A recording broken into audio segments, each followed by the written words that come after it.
வாக்குச்சாவடியில உட்கார்ந்துருக்க அவங்களுடைய அள்ளக்கைகள் மூலமாக யாருக்கு அதிகம் வாக்கு விழுந்திருக்குங்கிறது ஓரளவுக்கு அவங்களால இந்த பெட்டியில இது கணிசமா விழுந்திருக்கு, இந்த வாக்குச்சாவடியில இந்த பெட்டியில இவர்களுக்கானது கணிசமா இருக்கு, இது நம்மளோட வாக்கு வங்கிய பாதிக்கும் அப்படின்னு தெரியும் போது அந்த பெட்டியை மாத்துறதுக்கு என்னெல்லாம் உண்டோ அதெல்லாம் பண்ணுவாங்க.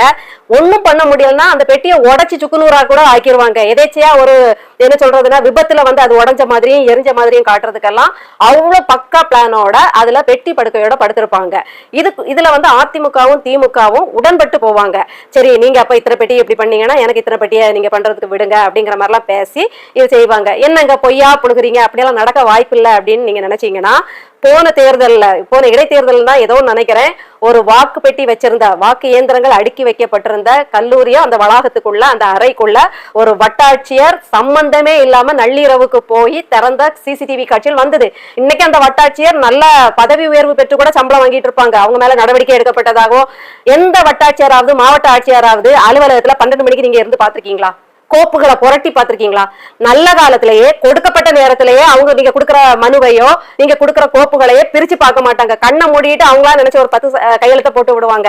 இதெல்லாம் எப்படி தெரியும் கேட்காதீங்க. நான் மாவட்ட ஆட்சியர்களை சந்திச்சு நிறைய மனுக்கள் கொடுத்திருக்கேன். குழந்தைகள் நலனுக்கான ஆணைகள் பிறப்பிக்கிறதுக்கு உண்டான அத்தனை அம்சங்களுக்கும் நான் மாவட்ட ஆட்சியர்களை என்னுடைய பணிக்காலத்துல சந்திச்சிருக்கேன். என்னுடைய கோப்புகள்லாம் கிடப்புலதான் போட்டிருந்திருக்காங்க. எந்த நடவடிக்கையும் இல்லாம வாங்கி வச்சிருக்காங்க. கொண்டு வந்து தாராங்களேன்னு கூட இப்படி புரட்டி கூட பார்க்க மாட்டாங்க.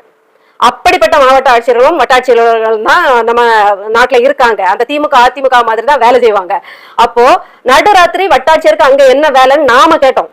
ஆனா பொதுமக்கள் கேட்டோம். இந்த அரசு கேட்டுச்சா, தேர்தல் ஆணையம் கேட்டுச்சா, இதற்கு சம்பந்தப்பட்டவங்க நடவடிக்கை எடுக்கிறதுக்கு முழு அதிகாரம் பெற்றவங்க கேட்டாங்களான்னா இல்ல. நான் சொன்ன மாதிரி இந்த வட்டாட்சியர் இன்னைக்கு வந்து ஓய்வூதியம் வாங்கிட்டு கூட ஹாயா உட்கார்ந்துட்டு இருப்பாங்க, முழு பலனே அனுபவிப்பாங்க. அதனால இதெல்லாம் எப்படி சாத்தியம்? இந்த அதிமுக திமுகக்குள்ள உடன்பாடுதான். இப்போ திமுக மட்டும் தான் இதுனா அதிமுக வட்டாட்சியர் வரும்போதே எதிரி குதிச்சு சண்டை போட்டிருக்கும். இவங்களுக்குள்ள பேசி ஒரு உடன்படிக்கையோட இருக்கிறதுனாலதான் இவங்க தயவுல இல்ல, இவங்க எல்லாம் பண்ண ஏற்பாடுலதான் இந்த வட்டாட்சியரை உள்ள வருவாங்க. அதனால நாம் தமிழர் கட்சி பிள்ளைகளுக்கு நான் சொல்றது என்னன்னா, முடிஞ்சவங்க தம்பிகள் என்ன செய்யுங்கன்னா, இந்த பெண்கள் தங்கைகள் எல்லாம் வந்து பாய விரிச்சுட்டு அந்த கும்பல் கூட அந்த ஆபாச கும்பல்கள் கூட வந்து உட்கார்ந்துருக்கலாம் முடியாது நடுராத்திரி. அதனால கொஞ்சம் முடிஞ்சவங்க அந்தந்த தொகுதிகள்ல வாக்கு இயந்திரங்கள் எங்கெங்க இருக்கோ, எங்க பாதுகாக்கப்பட்டிருக்கோ அங்க உங்களுடைய ஒரு 10 நாள் பொன்னான நேரத்தை செலவழிச்சீங்கன்னா கண்டிப்பா வாக்குகள் பறி போவதை தடுக்கலாம். இந்த 10 நாளைக்குள்ள திருடப்படும் வாக்கு பெட்டிகளை காப்பாத்தலாம்.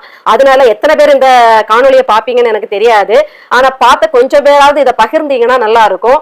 கொஞ்சம் எப்படி வந்து இந்த 6 மாத காலம் 3 மாத காலம் 1 மாத